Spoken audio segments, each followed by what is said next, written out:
Alors notre travail de bachelor parle du syndrome d'apnée du sommeil et on s'est très vite rendu compte de l'intérêt à dépister cette maladie au plus vite au vu des lourdes conséquences psychologiques et physiques que cette maladie peut avoir.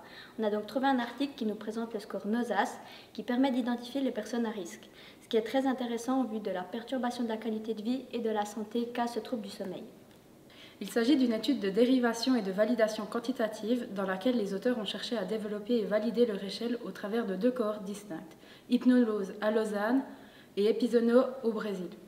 À la suite des résultats de cette étude, nous pouvons nous rendre compte que la NOSAS a un très bon compromis sensibilité-spécificité, ce qui signifie que ce n'est pas dû au hasard et qu'un résultat positif prouve la présence d'apnée du sommeil.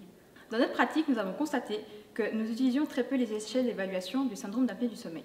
En effet, il existe l'échelle NOSAS, qui est très pratique et utile puisqu'elle ne contient que 5 critères. Elle est d'ailleurs très facilement accessible puisqu'il existe une application NOSAS Score qui a été créée par le CHUV et qui permet à tout un chacun de réaliser le test. Il s'agit donc d'un outil de dépistage efficace et utilisable par les soignants.